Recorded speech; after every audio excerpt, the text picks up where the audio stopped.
কি করবা? এগুলো কি করছো? পানি ঢুকাইছি। দেখি, দেখাও। পানি ঢুকায় এখন কি করবা তুমি এগুলো দিয়ে? খেলবো। খেলবা? তোমার পড়াশোনা নাই? না। কেন পড়াশোনা করতে হবে না?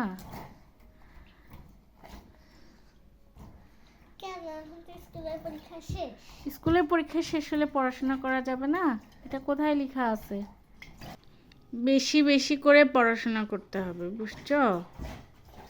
কি দিয়ে পড়াশোনা করব? চোখ দিয়ে, বই দিয়ে, হাত দিয়ে, মুখ দিয়ে, ব্রেইন দিয়ে। তুমি খেলা করো কি দিয়ে? খেলা দিয়ে। তাহলে পড়াশোনা বই দিয়ে করতে হবে, তোমার তো বই আছেই, পড়াশোনা করতে হবে না? রোয়াইজা, তোমাকে একটা প্রশ্ন করি। বলো। যোগফল কাকে বলে জানো? হ্যাঁ। বলো তো। যোগ করার পর যে ফল বা উত্তর পাওয়া যায় তাকে যোগফল বলে। Very good. রোয়াইজা, তোমাকে আরেকটা প্রশ্ন ধরি। বলো। আচ্ছা বলো দেখি, গুণফল কাকে বলে? গুণ করে যে সংখ্যা বা উত্তর পাওয়া যায় তাকে গুণফল বলে। তুমি ঠিক করে বলো, এভাবে এরকম করতেছো কেন? আচ্ছা বলো, বিয়োগফল কাকে বলে?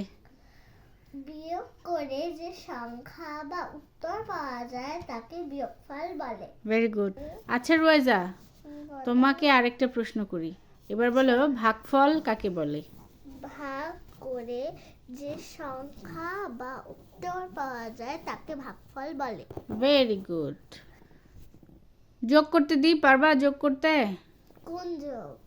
পাশাপাশি যোগ বা একটা কথায় অঙ্ক দিব। আচ্ছা আমি তোমাকে একটা প্রশ্ন ধরবো, হ্যাঁ তোমাকে বলতে হবে যে ওই অঙ্কটা যোগ হবে না বিয়োগ হবে না গুণ হবে না ভাগ হবে, ঠিক আছে? সহজ দিব, তোমাকে বুঝে তারপরে উত্তর, মানে তোমাকে বলতে হবে জাস্ট যে ওই অঙ্কটা যোগ হবে না বিয়োগ হবে না গুণ হবে না ভাগ হবে, ঠিক আছে? আচ্ছা রয়েছে, মনোযোগ দিয়ে শোনো, ঠিক আছে? একটি নার্সারিতে 120টি গোলাপ ফুল গাছ আছে এবং 127টি গাঁদা ফুল গাছ আছে। ওই নার্সারিতে মোট কতগুলো ফুল গাছ আছে? কি হবে এটা? যোগ বিয়োগ গুণ ভাগ? দাঁড়াও একটু ভাবতে দাও। কি হবে বলো? যোগ। Very good, very good. তাহলে আজকের মতো এখানে শেষ করছি। আমার চ্যানেলটি সাবস্ক্রাইব করবেন। ধন্যবাদ সবাইকে।